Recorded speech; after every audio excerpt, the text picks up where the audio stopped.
2007, I left employment to start business. And why did I leave? The companies these days have really changed, but the kind of companies I was working for were really set in stone, traditional. My first business, which was helping people buy and sell shares on the stock exchange. Now, as you do this, one of the things, even as you're thinking forward, because we can talk about big words like generation legacy, but we don't realize it starts from very simple things people have told you time and time and time again. For most of my life, even amongst my friends, I am the listener. I've always been told since I was a child, you're a good listener. My family are noisy. They used to sit on the dining table. They make noise. I listen. And then after that, I say one thing, everybody keeps quiet. Because I've listened, absorbed everything, I'm like, I summarize this in one statement. Then they're like, you've killed the conversation. Now we have nowhere to go. And I say that because it is that got me into Centonomy. I simply started listening. I had no idea I would be helping people with money. But I started listening. And because at that time, going into business, you don't have a salary, I was also going through my own financial realizations. All my life, I have had a salary. I've had a job all my life. Since university, actually, I've always had a job.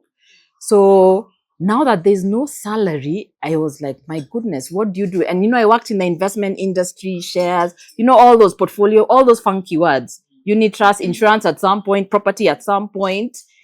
And I should have money, but I didn't have money. So I was like, honestly, there's a difference between earning money and making money. So I started listening to the clients who are coming in to buy shares.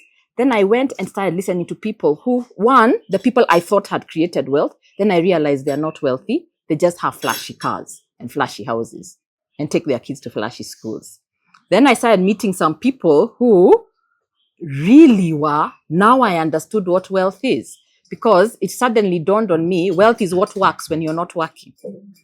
Yeah, so if you don't go to work tomorrow and your Range Rover is taken back, then you're not wealthy. You're just speeding down a highway of poverty in a luxury vehicle. Yeah.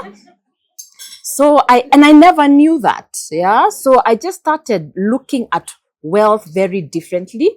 So first it starts here when I'm alive. It's working when I'm not working. So if you don't create the legacy when you're alive, yeah, so legacy doesn't start when you die. Yeah, so it starts here. So whatever you're doing now is legacy. And you're going to pass on something. And when people talk about generational poverty, people started being poor when they were alive.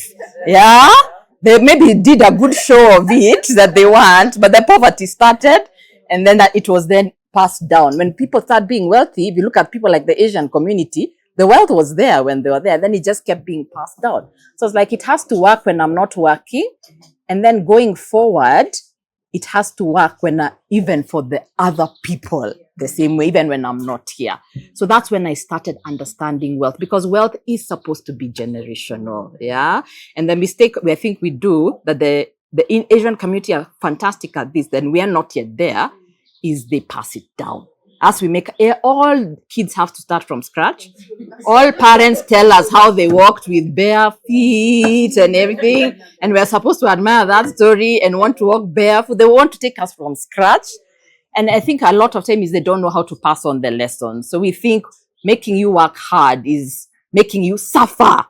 Yeah, as I suffered. Yeah.